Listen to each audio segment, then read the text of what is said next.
Mitinda. Good morning from me, Wella Brown. Today we're going to hear Ken George talking to Michael Palmer about the novel that Michael's written, The Strange Adventures of a Young Evacuee to Cornwall in the Last War.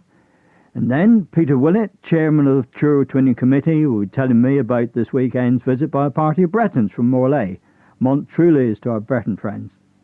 And finally, the last part of the members of that Cornish emigre, Henry Harvey, narrated by Julia Allard. So, Cornwall's links overseas are very much in evidence today.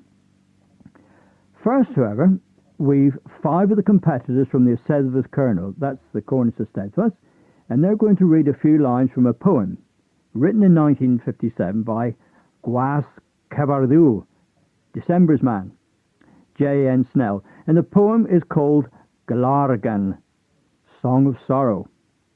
And what's interesting here is that each of our readers put something personal into the poem, expressing feelings with a different accent, just as you'd find in English. And listen for it. Now, to me, it's these variations which make Cornish so charming and so attractive to listen to and to speak. First of all, these few lines, the poet tells the long, straight grey beach where 1,000 perished bones lie. A stream falls to the beach from the lake above, and its drops flying like tears. First of all, Christine Chesterfield. Galargan. O tena treth eon arol se, my cusk mil asgon leskis, one ena bleep ha laws ha keith, dar sal ha grau camiscus. Du worth an lin, an nonan in a viskin in dan gamma, a coth a van in freith, in can a banahu o lama. Now that was Christine Chesterfield. And did you hear the clarity of the voice, the distinct slow emphasis, and the falling voice, suggesting grief? Galargan. O tena treith, ewn a fel seith mai cosg mil asgorn lesgis. Orn enep blydd ha los as cydd, dor sal ha grow cymysgis. Di wrth an lydyn an nonan eden a ddisgydyn in daden gamma.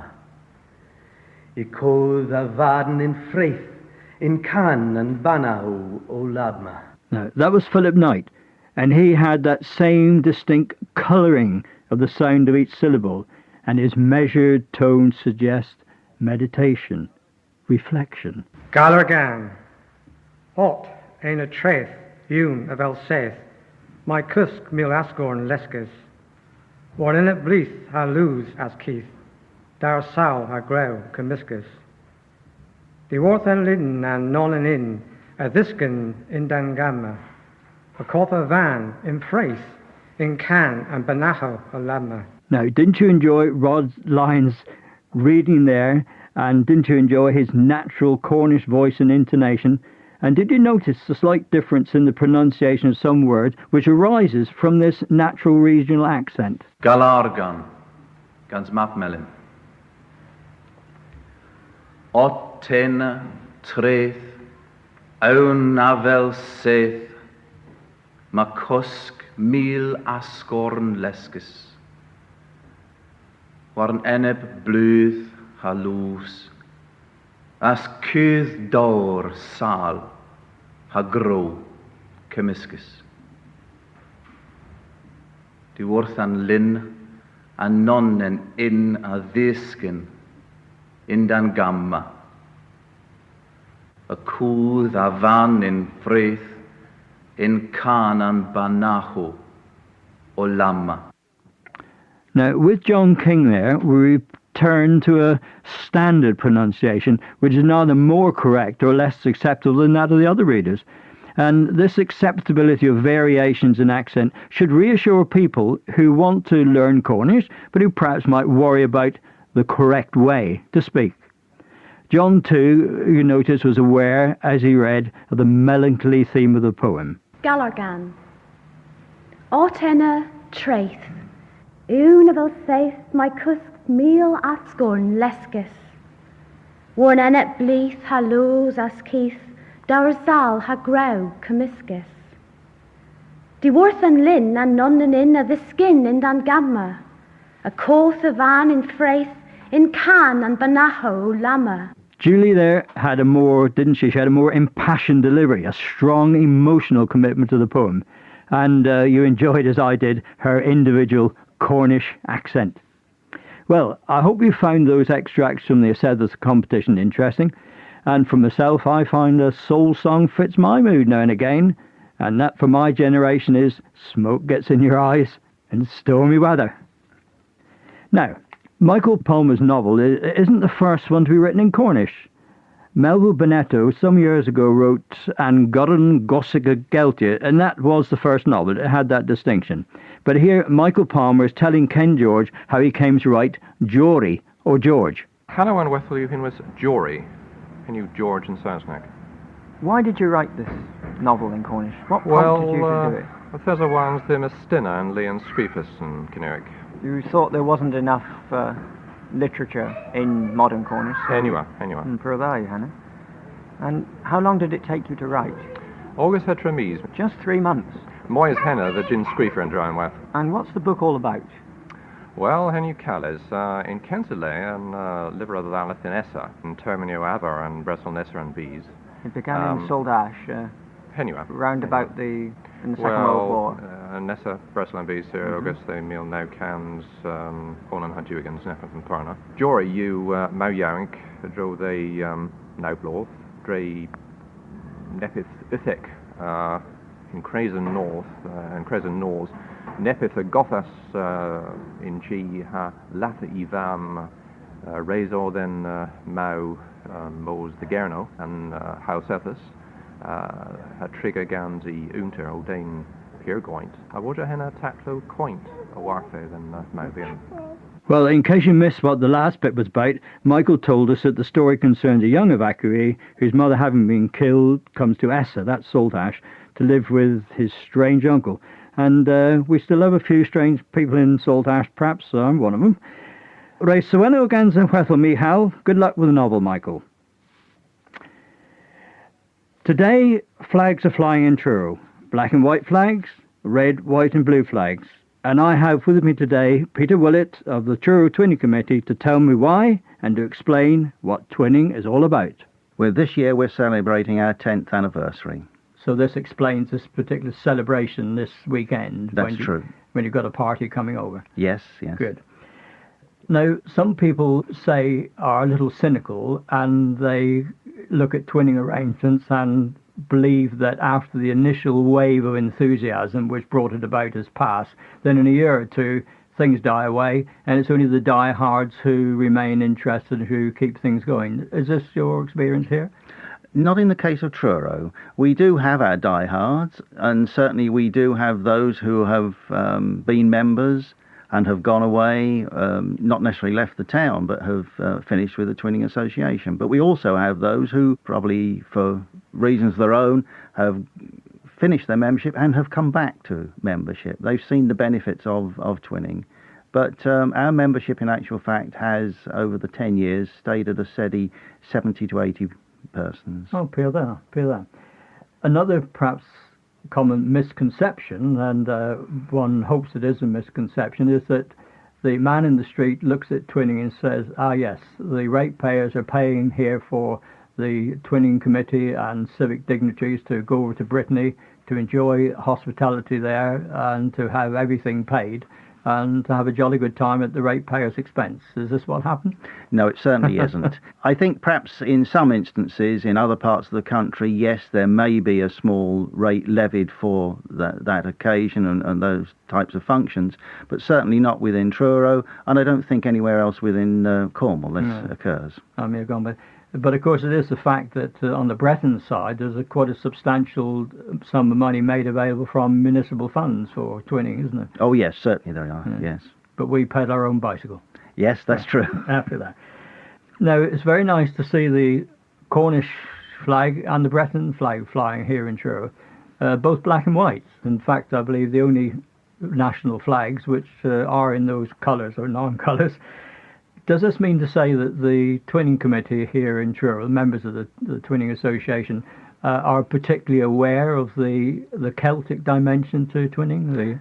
I think there is a strong understanding of the Celtic connections, both here and in Morlaix, or in Brittany for that matter, in particular with those who can speak their native tongues. Kernewek Brittonic.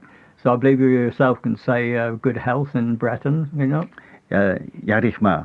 Matre. What about the kind of people who are involved in twinning? Do they tend to be people who have an academic interest in these matters, or is it a fair spread? I think it's from every walk of life, every walk of life that you can think of. Young as well as, yes, certainly. Yes, we would like to see more youngsters coming along, but, I think there is a very broad spectrum. Are the schools involved? The schools do become involved, yes. There are groups going over from Truro to Morlaix, and certainly groups from the Cornish Technical College going over. Muras is Peter Willett. Thanks, Peter Willett. Well, now, to close today's edition of Kroeder Kroghen, Julie Allard, whom we heard earlier, is going to relate the last part of the memoirs of William Henry Harvey, who, like so many other Cornish, went overseas in the 19th century, to Canada in his case, thus making it true that there are more Cornish people overseas than there are in Cornwall, perhaps thanks to William Harvey's and thousands like him. The first Toronto exhibition was opened in 1879 by the Marquess of Lorne and Princess Louise. Among the places they visited was the General Hospital, and I shook hands with both of them, as I was then a patient with a broken leg. At that time there was only a single car track from Sumac to Niagara Street, and they were digging up Queen Street West in the fall of 1879 to lay a double track. The bay on the south, River Don on the east, and Parkdale on the west, and the boundary of Toronto then was Bloor Street on the north. The population of Toronto in 1879, according to the Assessment Department figures, was 75,110, and in 1918 was 489,681. On August 2, 1885, an awful fire on the Esplanade began at the foot of Princess Street and burned up everything to Yonge Street. They asked for help from Hamilton and Buffalo, which arrived by special train. The line was kept clear, and they arrived in a very short time. Other great fires: the Globe, January the 6th, 1895. The Osgood Building, January the 10th, 1895. The Robert Simpson Company, Sunday, March the 3rd, 1895. And the embers of which was carried by the strong wind across to the Metropolitan Church and set fire to some of the wooden slats in the walks. The Mackintosh fire at Corner Front and George Streets occurred July the 10th, 1902, and 5 firemen were killed. July the 7th, 1915, railway disaster at Queenston Heights, when a trolley car bringing Sunday school picnic from Niagara Falls down to the boat jumped the track and 15 persons were killed. The first electric cars ran on Church Street, August the 15th, 1892. The railway between Truro and Falmouth was opened in 1864. The Bible Christian Chapel was opened in 1865, when the Reverend James Thorne and the Reverend F.W. Bourne preached, and Sidney Edwards was the first child baptized there. The Prince of Wales, afterwards Edward VII, was married March the 10th, 1863, and there was great rejoicing in England. There were special medals given to all the children, and parent children had a great procession and had a picnic on Mr. Williams's lawn. I took part in it. Reverend F.W. Bourne wrote the life of Billy Bray, commonly called the King's Son. Billy Bray was a Cornish miner, and before his conversion was a great drunkard, but afterwards he became a local preacher and temperance lecturer. He was a very popular man. When he was to preach or lecture, the place was sure to be crowded. I heard him preach many times. He built 3 or 4 chapels. After he came home from the mine, he would go to the quarry and raise stones to build the chapel, and he would go to other towns and villages and beg the money to pay the carpenters and masons. And there William Henry's memoirs come to an abrupt end. But there is just one interesting little footnote. At the coronation of King George V, the representative of the Canadian government was one of his descendants. Now, next time you're up in the attic or rummaging through those old shoeboxes full of rubbish odds and ends and photographs that we all seem to collect, why don't you have a look and see if you can find some old letters or perhaps even a diary, Anything that gives a personal insight of what life was like before radio, let alone Radio Cornwall, was even thought of. And if you do find something, please write into us here at Radio Cornwall. Murasi, Stelia. Well, now from me, Wella Brown, this morning, Duke Enehui, Muraso Kosolowitz. Thanks for listening. And if there are any Breton listeners out there to Radio Cornwall this morning, Kennebo.